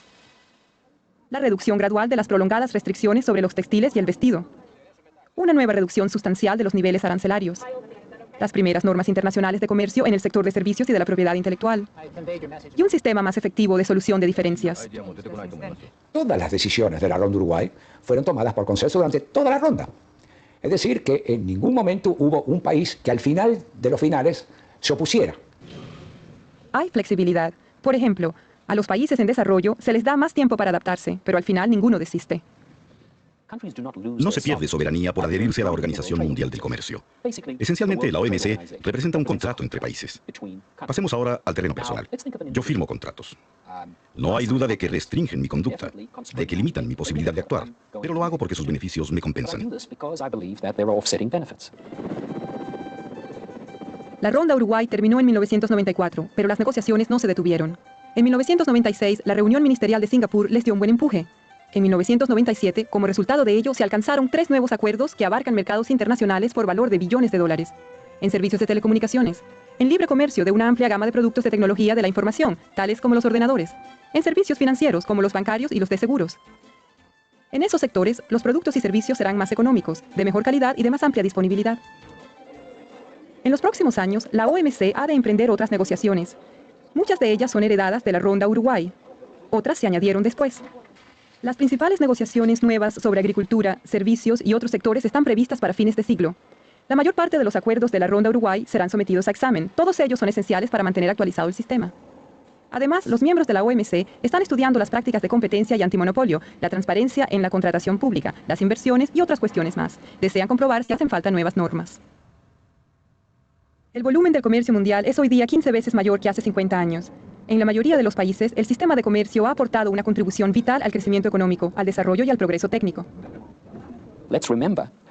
En 1950, los Estados Unidos era el país más rico, seguido del Canadá y Europa. El Japón alcanzaba un 6º lugar.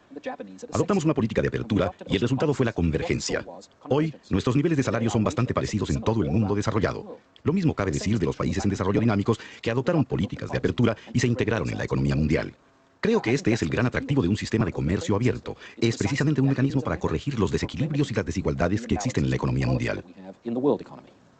Pero junto a esta prometedora situación, la pobreza persiste. A los países menos adelantados les resulta difícil aprovechar los beneficios del sistema de comercio.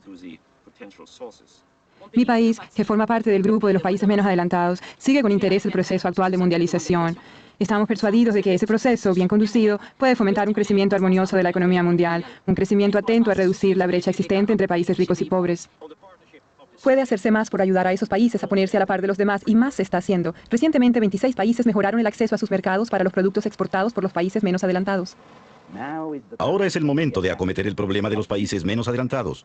Y les aseguro que es posible eliminar la pobreza. La OMC, el Fondo Monetario Internacional, el Banco Mundial y otras organizaciones internacionales trabajan ahora de común acuerdo para fortalecer el desarrollo de los países más pobres, prestarles asistencia en materia de formación y ayudarles a diversificar y mejorar sus servicios y su producción industrial.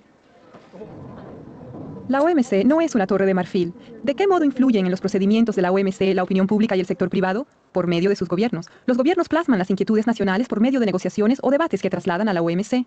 La liberalización del comercio mundial ha tenido efectos prodigiosos de elevación del nivel de vida y de creación de empleo. Sin duda, los desplazamientos de las empresas dan lugar a operaciones de arbitraje. Quizá hay delocalizaciones de empleos en unos casos y creaciones de puestos en otros. Creo que no se puede mantener indefinidamente la dicotomía diciendo se hace todo en el plano nacional, pero se quiere conseguir todo también en el internacional. Tiene que haber algo de los dos. El sistema contribuye a crear empleo. Todos los puestos de trabajo que se han creado en este decenio se deben por una parte al crecimiento. Por otra, el aumento de los salarios ha generado en los mercados un nuevo poder de compra que a su vez ha desarrollado la capacidad de las empresas que se han visto obligadas a contratar personal. Todo esto está encadenado. Se pide cada vez más insistentemente al sistema que tome en cuenta otras cuestiones generales que superan las fronteras nacionales. Por consiguiente, creo que es importante que la OMC mejore su propia capacidad de aprender de la sociedad mundial, porque los retos del siglo próximo son los del pasado siglo y los nuevos retos del futuro. Nos interpela el problema de la pobreza, que no desaparece, el de la malnutrición y el hambre crecientes. Los nuevos problemas del calentamiento mundial de la atmósfera y de la biodiversidad. Tenemos retos que nos obligan a vivir en un mundo unido. Las normas de comercio dan a los gobiernos plena libertad para proteger su medio ambiente, aplicar políticas sociales que promuevan el bienestar de su población y perseguir todos esos objetivos a través de otras organizaciones internacionales si así lo desean. El cometido de la OMC es lograr que esos objetivos legítimos no se conviertan en un proteccionismo encubierto. Está surgiendo un nuevo consenso en el sentido de que la liberalización del comercio y la protección del medio ambiente no solo son metas compatibles, sino que tienen que ser los dos aspectos de la misma estrategia para conseguir un desarrollo sostenible a escala mundial. De cara al futuro, la Organización Mundial del Comercio afronta varios desafíos. En primer lugar, ha de seguir el ritmo que imponen las nuevas prioridades en un entorno internacional sometido a rápidas transformaciones. Lo que no es menos importante, las nuevas tecnologías de la información hacen que el tiempo y el espacio se contraigan, tendrán para el comercio internacional efectos de grande alcance. En segundo lugar, la OMC tiene que lograr que las normas se apliquen en la mayor parte del mundo que sea posible. Y eso quiere decir que habrá que incorporar nuevos países al sistema, incluso las pocas grandes potencias comerciales que aún están fuera de él, como China y Rusia.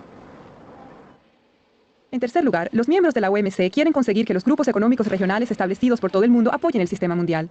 Y en cuarto término, por ser de ámbito mundial, ese sistema ha de velar por los intereses de los países más pobres, de manera que ellos puedan gozar plenamente de las oportunidades que ofrece un sistema comercial vigoroso y actualizado. Y tal vez el más importante de todos, lograr que el sistema responda a las aspiraciones de la gente en cada uno de los países miembros. Estos desafíos globales no pueden resolverse con imposiciones recíprocas de políticas o valores. Creo que el objetivo principal es crear un sistema universal que englobe a todas las naciones del mundo en un sistema basado en normas, no en un sistema de poder. Sistema en el cual las relaciones se establezcan por las normas que se han acordado conjuntamente y no sean relaciones de poder. Sin duda, es este un objetivo muy revolucionario. El mundo ha cambiado radicalmente en los últimos 50 años, pero no se han cambiado las opciones fundamentales que se nos presentan. Los gobiernos han aceptado la no discriminación y el consenso como la base de sus relaciones económicas. Han contribuido así a hacer del mundo un lugar más seguro.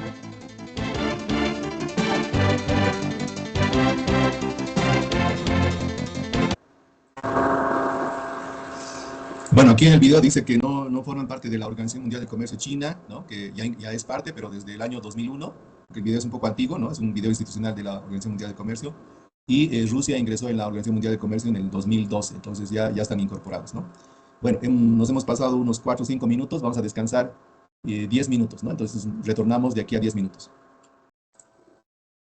Estamos de retorno después del recreo cerebral, y bueno, aquí el video nos comentaba que habían varias rondas, ¿no? La última fue de Uruguay del 1986 al 94, pero en realidad hubo 8 rondas de negociaciones, ¿no? Pues la de Ginebra, la de Annecy, de Torquay, de Ginebra de nuevo, Dillon, la Kennedy que nos habló el video, la de Tokio también que nos habló el video, y la ronda de Uruguay. Esas fueron rondas de negociación del GATT, algunos fueron en un año, otros incluyeron 2 años, 3 años, ¿no? Y la más larga, casi 8 años, la ronda de Uruguay, ¿no? Entonces fueron rondas de negociación. ¿Por qué? Porque el sistema del GATT, como nos ha mencionado el video, no era de imposición, ¿no? No era que los países más desarrollados o económicamente más fuertes imponían las condiciones a los países más débiles o en desarrollo o en vías de desarrollo o subdesarrollados, ¿no? Sino que todo tenía que acordarse, ¿no? Y así fue como se fue modificando el GATT, ¿no? Con estas rondas de negociaciones, ¿no? Porque todos tenían que estar de acuerdo, ¿no? En las modificaciones del GATT, ¿no? Y los acuerdos que se hicieron a futuro, porque se hicieron varios acuerdos en diferentes áreas, ¿no? Bueno, con referencia a la Organización Mundial del Comercio, que fue la heredera, podríamos decir, del GATT, ¿no? Un ratito voy a poner en silencio mi celular porque a veces llama. Dice, en la ronda de negociación de Uruguay, la última, ¿no? Que habíamos dicho que duró como prácticamente 8 años, desde 1986 hasta 1994, pues en esa ronda se concluyó formalmente, dice, en la reunión de ministros de Marrakech, en Marruecos el 15 de abril de 1994. Y los ministros de 125 países firmaron el documento del acta final que comprende 16 artículos, ¿no? Entonces, en ese artículo de esta ronda de Uruguay, en el artículo primero, ¿no?, del acta final de Marrakech, y también en el octavo, ¿no?, adquiere de vital relevancia. ¿Por qué? Porque reconoce, ¿no?, ahí se estableció la Organización Mundial del Comercio, ¿no? Entonces, gracias a la ronda de Uruguay y lo que se firmó en la ronda de Uruguay en Marrakech, ¿no?, en Turquía, perdón, en Marruecos, ¿no?, la Organización Mundial del Comercio obtuvo su personería jurídica, ¿no?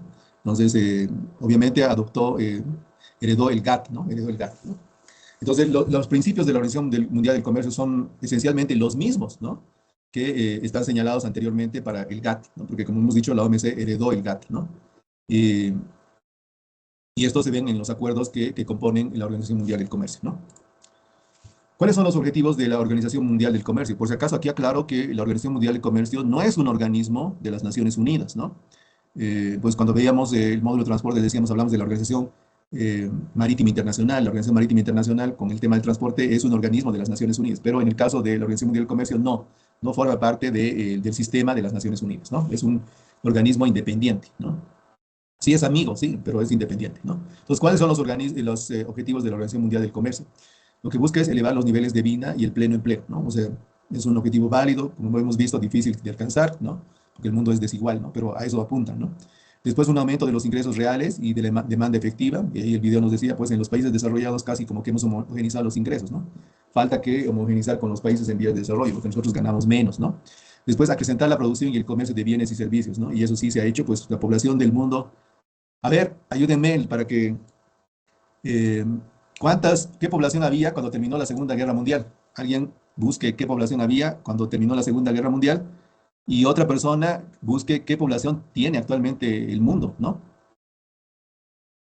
Ingeniero, 2.300 millones de personas. Al 2.300 finalizar la millones de Segunda Guerra personas, Mundial. ¿en qué año? Después de la En Segunda el Guerra año 1945.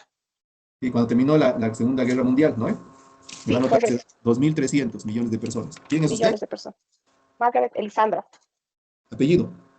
Bustillo. Bustillo, ya. Y ahora, ¿quién encontró el dato de cuántos millones de personas hay en el 2026 o 2025? Sí, que Y hoy serían 8 8.000 millones de 8,1 millones. habitantes al 2026. ¿Quién ha dicho eso? Gabriel Michel. Apellido. Michel. Michelle. ¿Dónde está Michelle? Gabriel. Sí, dice Gabriel, Sí, 8.000 millones de personas, ¿no? Entonces, vamos a dividir 8.000 millones de personas dividido entre 2.300. Aquí tenemos una cifra que es 3.47, ¿no? Y 2026 menos 1945, en 81 años, ¿qué ha sucedido? Casi la población se ha cuadruplicado, ¿no? Imagínense, en 81 años hemos pasado de ser 2.300 millones de personas cuando terminó la Segunda Guerra Mundial y actualmente somos 8.000 millones de personas, ¿no? Casi la población, casi se ha cuadruplicado, ¿no? Entonces, yo digo que gracias a ese incremento de la producción también se ha acrecentado la producción de los productos, de los bienes que se comercian en el comercio internacional y también los servicios, ¿no? Porque mayor población genera mayores necesidades que hay que satisfacer. Entonces, desde ya, todo lo que está jalando el comercio es este incremento de la población. Para el año 2100 se pronostica, no vamos a existir nosotros para el año 2100, ¿no? Pero se pronostica que el África va a tener el 40% de la población del mundo, ¿no? Hoy día el Asia tiene el 56% de la población mundial, ¿no? Entonces, pues el comercio internacional va a seguir creciendo porque las necesidades de los humanos siempre son crecientes, ¿no? Bueno, también otro objetivo es la utilización óptima de los recursos mundiales de conformidad con el objetivo de un desarrollo sostenible, y aquí sí lo veo complicado, ¿no? El otro día, voy a ver si no sé si lo encuentro, la noticia, lo estaba buscando porque me pareció muy interesante. Esa noticia decía que habían hecho unos estudios y que nuestro planeta Tierra era sostenible con esos 2.300.000 habitantes que teníamos cuando terminó la Segunda Guerra Mundial, o 2.500.000 personas, creo que era. Ojalá que lo pueda encontrar, de los nuestros para mañana. Y que, pues, ahí la Tierra era sostenible, ¿no? Pero con una mayor población, pues, ya estábamos depredando el planeta, ¿no? Entonces, la población sigue creciendo y no deja de crecer, ¿me entienden?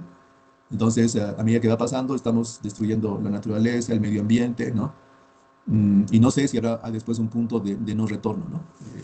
Pero no deberíamos ser tantos como seres humanos, ¿no? Lo que pasa es que no tenemos depredadores naturales como los otros animales, ¿no? Nosotros hemos, todos los depredadores, las bacterias, incluso el coronavirus, lo hemos vencido, ¿no? Entonces, gracias a que tenemos la medicina. Bueno, entonces este objetivo de desarrollo sostenible no está tan fácil de obtener con una población tan grande, ¿no? Que prácticamente en unos 80 años se ha cuadruplicado, ¿no? Si pasan 100 años se quintuplicará, pues, ¿no? Se van a volver 5 veces más al paso que vamos creciendo, ¿no? Bueno, otros objetivos son proteger y preservar el medio ambiente, complicado, con una población tan grande. Depredamos los bosques, cosechamos alimentos de forma muy intensiva, desgastamos los nutrientes de la tierra, etcétera, etcétera, ¿no? Después, incrementar, dice, los medios para hacer todo lo anterior de manera compatible con sus respectivas necesidades e intereses según los diferentes niveles de desarrollo económico. Eso se refiere a los países, ¿no? Bueno, y aquí tenemos la estructura de la Organización Mundial del Comercio, ¿no? La estructura mundial del comercio tiene, podríamos decir, un consejo general, ¿no? Y el consejo general, como estructura, está organizado en un director general, que es como un gerente general, y una secretaría, ¿no? Y a su vez tiene consejos para distintas áreas, ¿no? Está el Consejo de Comercio y Mercancía, ¿no? Que ese es el que más ligado al GATT, ¿no? El Consejo de Comercio de Servicios, ¿no? Y el Consejo de Propiedad Intelectual, ¿no? Bueno, he invitado a un experto sobre el Consejo de Comercio de Servicios. Espero que no nos falle, pues está ahorita trabajando en la Embajada de Japón, en la Embajada de Bolivia en Japón. Ya me ha confirmado que de este al sábado al otro sábado él nos va a visitar, ¿no? Entonces ahí les voy a preguntar si vamos a poder estar puntuales, ¿no? Y también hay que preguntar, ¿no? Porque bueno, yo ya enseño varios años, como 16 años, y ahora con la pandemia hemos entrado en virtual. Esta maestría seguramente si no hubiera habido el coronavirus, estuviéramos pasando clases presenciales. Pero ahora todo es virtual, ¿no? A veces parece como profesor que estoy hablando con una pared porque nadie me contesta, ¿no? Pero digo, levanten las manos y levantan, ahí están, ¿no? Pero no contestan, ¿no? En cambio, en la clase, pues sí, veíamos a alguien y ¿usted qué opina, no? Pero ahora no puedo hacer eso, pues, ¿no? Que le llamo por su nombre y no contesta. Bueno, entonces, ojalá que no nos falle, vamos a ver sobre el comercio de servicios, ¿no? A su vez, estos consejos tienen comités de trabajo, ¿no? Y también está la conferencia ministerial, que se reúnen, donde se reúnen los ministros, ¿no? De los distintos países. Entonces, esta es la estructura de la Organización Mundial del Comercio, ¿no? Los focos más importantes es el comercio de mercancías, el comercio de servicios y la propiedad intelectual, ¿no? El objeto híbrido que decíamos el día de ayer, ¿no? Que pues, el producto tiene una porción de propiedad intelectual, ¿no? Bueno, ¿cuáles son los tipos de países según la Organización Mundial del Comercio? Y esto está en función al ingreso per cápita, ingreso de una persona en un año, ¿no? Que sería el ingreso de una persona en un año expresado en dólares, ¿no? Entonces están los países desarrollados que tienen un ingreso por persona de más de $20,000 al año, ¿no? Ahí están los países desarrollados. Otro tipo de países que está en el GATT son los países en desarrollo, más de $2,000, ¿no? Que tienen más de $2,000, y están los países menos adelantados, ¿no? Que tienen un ingreso per cápita de menos $2,000, ¿no? Y aquí, como dice, hay beneficios para países en desarrollo menos adelantados, periodos de 5 o 10 años, ¿no? Para poder implementar medidas de ayuda interna, subsidios y en la agricultura. Entonces, no nos tratan, digamos, de forma igualitaria, sino que pues consideran el menor desarrollo que tienen los países en función al ingreso per cápita, ¿no? Ahora, hace algunos años nosotros estábamos en los países menos adelantados, ¿no? Pero en algún momento, creo que fue el gobierno de Evo Morales, el ingreso se incrementó y ya dejamos de ser un país menos adelantado. Y ahí, ¿qué sucedió? Pues mucha de la cooperación internacional se retiró de Bolivia, porque ya no éramos un país menos adelantado, éramos un país en desarrollo, ¿no? Entonces varias varias instituciones de cooperación internacional se retiraron de Bolivia, ¿no? Entre ellas creo que fue la cooperación suiza, una de ellas, y así hay otras, ¿no? ¿Por qué? Porque para ese año ya no éramos un país menos adelantado, sino éramos un país en desarrollo. A ver, alguien me ayuda y revisa en el Google cuánto es el ingreso per cápita de Bolivia en el año 2025.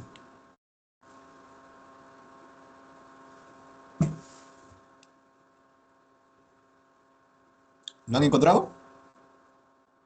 Sí, aquí encontré un dato. Dije, entre 4.300 a $4.600 por persona al año. Uy, todos estamos en los países en desarrollo. ¿Quién ha dicho eso? Bazán. ¿Apellido? Bazán. Bazán. Sí, su primer punto, Bazán. Sí. Bueno, entonces, como he comentado, ¿no ve? Ya no estamos en países de menos adelantados, que sería menos de 2,000. Si son $4,000, estamos en los países en desarrollo, que es más de $2,000, ¿no? Entonces, por eso hay bastante ayuda. Bueno, hay ayuda que teníamos antes y ahora ya no la tenemos, ¿no? Varios países han retirado la cooperación internacional, ¿no? Bueno, ¿cuáles son las funciones de la Organización Mundial del Comercio, ¿no? Por un lado, dice facilitar la aplicación, administración y funcionamiento del presente acuerdo, ¿no? Del acuerdo de los acuerdos comerciales multilaterales, porque estamos en el comercio multilateral con la Organización Mundial del Comercio y sus normas, ¿no? Y favorecerá la consecución de sus objetivos y constituirá también el marco de aplicación, dice, ¿no? Administración, funcionamiento de los acuerdos comerciales plurilaterales, ¿no? Después, otra función la Organización Mundial del Comercio es un foro para las negociaciones entre sus miembros acerca de sus relaciones comerciales multilaterales, ¿no? En asuntos tratados en el marco de los acuerdos incluidos en los anexos, ¿no? Hay varios anexos de la Organización Mundial del Comercio, ¿no? Y también puede servir un foro para ulteriores negociaciones para acercar a los miembros, ¿no? En sus relaciones económicas o en relaciones comerciales multilaterales, y un marco para la aplicación de resultados de esta negociación según las conferencias ministeriales, ¿no? Otra función es el entendimiento de normas y procedimientos por los cuales se rige la solución de diferencias, ¿no? O sea, no es que la OMC es una taza de leche, ¿no? Donde todo está bien, sino que también entre los miembros de la Organización Mundial del Comercio surgen diferencias, ¿no? E incluso, pues, podríamos decir como peleas, ¿no? Entonces hay procedimientos para la solución de diferencias, ¿no? Entonces, y esto se llama en la Organización Mundial del Comercio entendimiento sobre solución de diferencias, ¿no? Y eso está en el anexo 2 del acuerdo. Otra función es los mecanismos de examen de políticas comerciales, ¿no? Que eso también administra la Organización Mundial del Comercio, ¿no? Estas políticas comerciales, pues, de los países, ¿no? Y la otra función es mayor coherencia en la formulación de políticas económicas a escala internacional, de reconstrucción, fomento y sus organismos conexos, ¿no? Entonces, también se preocupa de esto, ¿no? De las políticas económicas, ¿no? Entonces, para entender un poco más claro, digamos, cuáles son las diferencias entre el GATT y la OMC, pues he hecho este cuadro comparativo, ¿no? Porque, como dicen, pues, ¿no? El cerebro se acuerda por relación, pero aprende por diferencia, ¿no? Entonces, más aprendemos haciendo comparaciones, así como este cuadro, ¿no? Entonces, en el GATT, ¿cómo era? Era un acuerdo internacional, es decir, un documento en el que se establecían normas que regulaban el comercio internacional. Y en el GATT, en la OMC, ¿qué tenemos? ¿No? Subsiste ese acuerdo porque el GATT ha sido heredado, digamos, por la OMC, el cual ha sido modificado en 1994 y se han incorporado diversos acuerdos, ¿no? Como 60 en total creo que ahora son, ¿no? Después el GATT era un foro de negociaciones comerciales, ¿no? Y tenía un carácter ad hoc y provisional, o sea, no era un organismo permanente, ¿no? En cambio, en la OMC los acuerdos tienen carácter permanente, ya no son ad hoc, ¿no? Después, la OMC tiene una sólida base jurídica, ¿no? Sus miembros han ratificado los acuerdos de la OMC, ¿no? El GATT tenía partes contratantes, ¿no? Entonces, que eran los países, ¿no? En este caso, y en la Organización Mundial del Comercio lo que tenemos son miembros. La Organización Mundial del Comercio tiene miembros, no tiene partes contratantes, ¿no? Entonces, estas serían las diferencias entre el GATT y la OMC, ¿no? Entonces, seguimos. El GATT se ocupaba del comercio de las mercancías, ¿no? Principalmente, ¿no? Y en cambio la Organización Mundial del Comercio, pues, abarca el comercio de mercancías, y como hemos visto en su estructura de los comités, ¿no? También incluye el comercio de servicios y la propiedad intelectual. O sea, el ámbito de aplicación de la Organización Mundial del Comercio es más amplio, ¿no? Porque el GATT solo estaba en comercio de mercancías.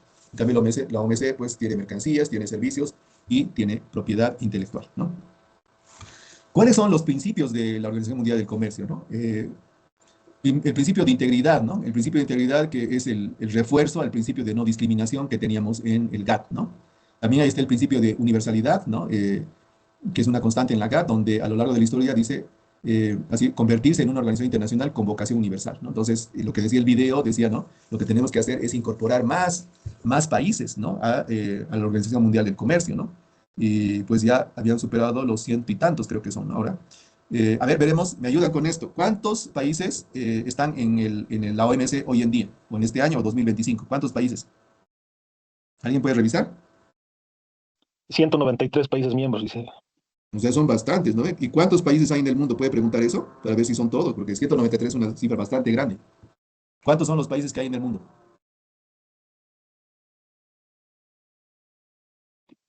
Oficialmente 195. Ya, solo faltan 2 países para que la OMC sea completamente universal, ¿no? Es casi universal, es como un 99%, yo creo, ¿no? ¿Quién es usted, por favor, apellido? Mancachi Maita John. Mancachi, muy bien, Mancachi. Creo que ya va a tener casi todo, le falta muy poco, ¿no? Entonces sí, podríamos decir que este principio de la universalidad, digamos, sí, se podría decir que casi se ha cumplido, porque estamos hablando de un 99% de cobertura, digamos, en los países de la Organización Mundial del Comercio. Creo que ningún organismo tiene esta cobertura, ¿no? Porque sé que hay algunos países que no están en la ONU, ¿no? Bueno, pero bueno, el comercio es importante y bueno, para que vean que nos interesa a todos, ¿no? Nos interesa a todos. Bueno, otro principio es el principio de globalidad, ¿no? Que esto es una característica de la ronda de Uruguay, la última ronda de negociaciones, ¿no? Donde el GATT se ha extendido a nuevos ámbitos, ¿no? Aparte de los servicios, la propiedad intelectual, la propiedad industrial, medidas relacionadas con las inversiones, ¿no? Negociaciones futuras en lo relativo a la protección del medio ambiente y con referencia al comercio internacional, ¿no? Entonces, el mundo no deja de desarrollarse y bueno, lo que vemos aquí con este principio de globalidad es que la Organización Mundial del Comercio se va adaptando, ¿no? A los cambios que también hay en el mundo. Y el principio de permanencia dice, pues, ¿a qué se refiere? Que si bien el GATT, como hemos visto en el cuadro comparativo, era un acuerdo provisional ad hoc, ¿no? En el caso de la OMC, pues tenemos una personalidad jurídica ya permanente, ¿no? Que tiene una estructura institucional estable, ¿no? Entonces un organismo internacional ya consolidado, no es un organismo ad hoc, porque acuérdense que el GATT se había implementado con 23 miembros para demostrar que este acuerdo de tarifas, la disminución de los aranceles, iba como una muestra de que las cosas funcionaban en el mundo, ¿no? Con esa idea lo hicieron, ¿no? Porque no se aprobó la Carta de La Habana, ¿no? Por las razones que ya hemos explicado. Y también está el principio de concertación, ¿no? Que son la expresión de la voluntad, donde hay relaciones de cooperación concertada con otras organizaciones internacionales, ¿no? Para evitar descoordinaciones, ¿no? Y entonces hay un marco de políticas con referencia al GATT, la UNTA, que es el organismo de las Naciones Unidas para el Comercio y el Desarrollo, y el Fondo Monetario Internacional. Entonces, el principio de concertación busca la cooperación con otros organismos internacionales, como la UNTA, que tiene que ver con el desarrollo y el comercio, es un organismo de las Naciones Unidas, y hemos dicho que la OMC no es parte del sistema de las Naciones Unidas, y el Fondo Monetario Internacional, ¿no? También se tiene esa coordinación. Después está el principio de conformidad de las legislaciones nacionales, ¿no? Y en este caso, lo que se ha eliminado es la cláusula abuelo, ¿no? ¿A qué se refiere la cláusula abuelo, ¿no? Que se tenía en el GATT, ¿no? El GATT era una norma, digamos, de carácter internacional, pero la cláusula abuelo, ¿qué decía, no? Decía, bueno, si hay cosas del GATT que van en contra de mi legislación nacional, pues no las aplico, ¿no? Aplico solo las que, digamos, van a favor de mí, o sea, coinciden con mi legislación nacional, no contradicen mi legislación nacional. Entonces, esto con la Organización Mundial del Comercio se ha eliminado esta cláusula que se llama abuelo. Quiere decir que la legislación nacional tiene que adecuarse, ¿no? a la normativa de la Organización Mundial del Comercio. Ya no puedo decir, sí, mi legislación dice esto y el GATT dice esto otro que es diferente, entonces no lo aplico. No aplico esta parte del GATT, ¿no? Solo aplico las partes que coinciden con mi legislación. Eso se ha eliminado y ahora los países, más bien, cuando adoptan las normas de la Organización Mundial del Comercio, tienen que incorporarlas en la legislación nacional, ¿no? Después está el principio de continuidad, ¿no? Este principio se ve reflejado en el artículo 1, ¿no? del inciso del GATT de 1994, pues que recoge todos los atributos y el acervo del GATT, ¿no? De 1945. En realidad, ¿qué quiere decir este principio de continuidad? ¿No? De que la Organización Mundial del Comercio ha heredado toda la normativa del GATT, ¿no?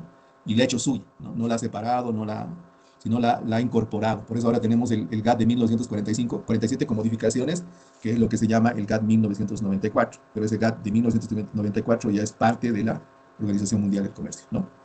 Con referencia a los anexos, hay pues los anexos 1A, que son acuerdos multilaterales sobre comercio de mercancías. El más importante es con el que surgió, digamos, el GATT, ¿no? Que es el acuerdo modificado en el 94, el GATT 94. Acuerdos sobre agricultura, también hay acuerdos sobre aplicación de medidas sanitarias y fitosanitarias, acuerdos sobre textiles y el vestido, acuerdos sobre obstáculos técnicos al comercio, acuerdos sobre medidas en materia de inversiones relacionadas al comercio, acuerdos relativos a aplicación del artículo 4 del Acuerdo General sobre Aranceles Aduaneros del Comercio de 1994, y también está el acuerdo sobre inspección previa a la exportación, ¿no? Cuando trabajamos en el comercio internacional, a veces tenemos dudas de que lo que nos van a mandar es lo que nos han prometido, ¿no? Entonces puede haber unas inspecciones previas a la exportación. Generalmente esto lo hacen empresas independientes que tienen prestigio, ¿no? Entonces ellos hacen la inspección previa al embarque de la mercancía, pues si hay un acuerdo sobre esto, ¿no? Y nos certifican que lo que nos están mandando es lo que realmente habíamos pactado, ¿no? También está el acuerdo sobre normas de origen, ¿no? Las normas de origen, ¿para qué nos sirven? Si hemos entendido lo que hemos explicado en clases, ¿para qué sirven las normas de origen?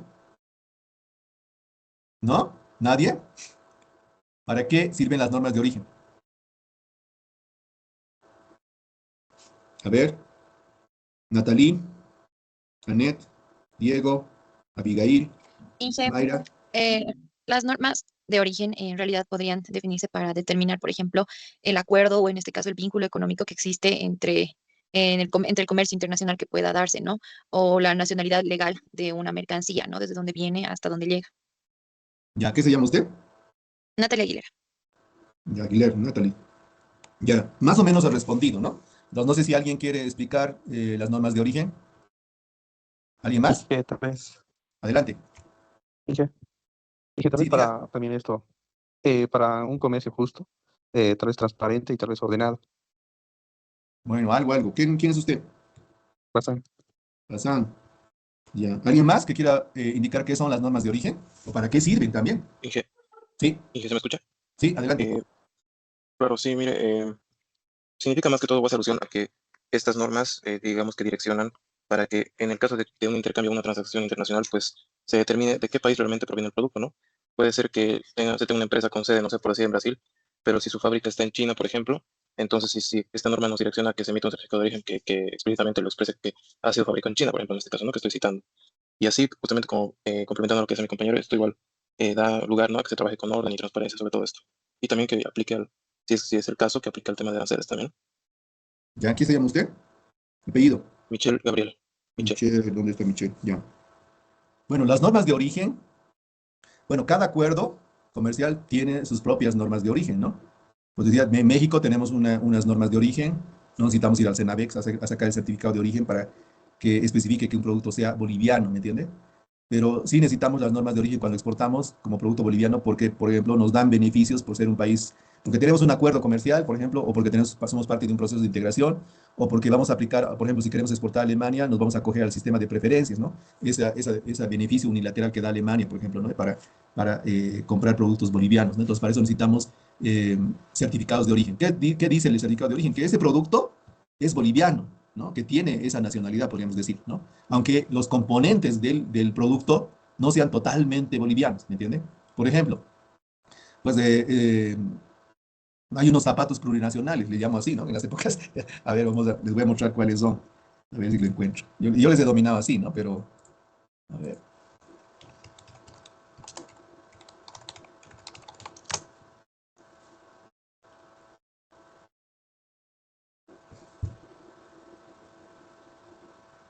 Estoy buscando, pero no encuentro todavía. Aquí está.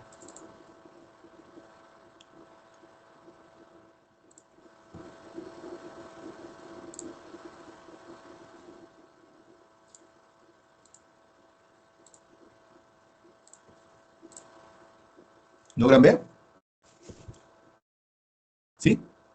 ¿Se mira? Se ven. Sí, bueno, a eso yo le llamo zapatos plurinacionales porque están hechos de aguayo, ¿no? Pero fíjense, o sea, el aguayo puede estar hecho en Bolivia, ¿no? Pero los ojales tal vez no son bolivianos, la goma, la planta de goma tampoco es boliviana, los guatos tampoco son bolivianos.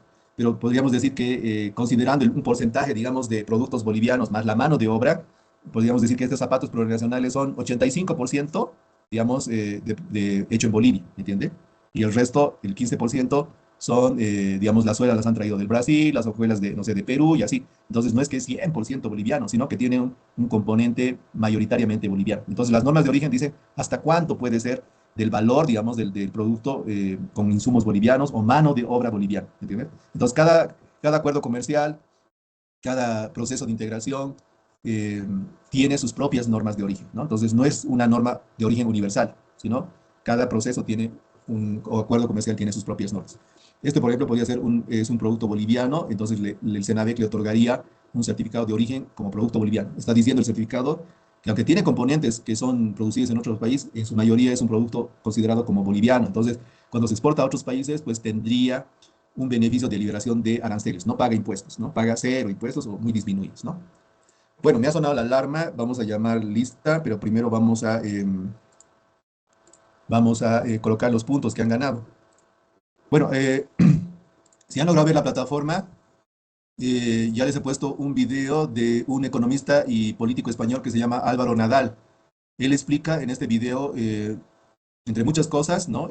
Los círculos, el círculo virtuoso del comercio internacional, o comercio exterior, en este caso, desde los zapatos, digamos, de un país, y el círculo no virtuoso, ¿no? Entonces, lo que les solicito es que miren este video y describan en un párrafo el círculo virtuoso, en qué consiste ese círculo virtuoso del comercio exterior de un país y en qué consiste el círculo virtuoso, no virtuoso del comercio exterior de un país, ¿no? Entonces, ya está esta tarea en la plataforma, ¿no? Moodle. Bueno, me he pasado un minuto, les agradezco por su atención, que descansen bien, buenas noches, mañana.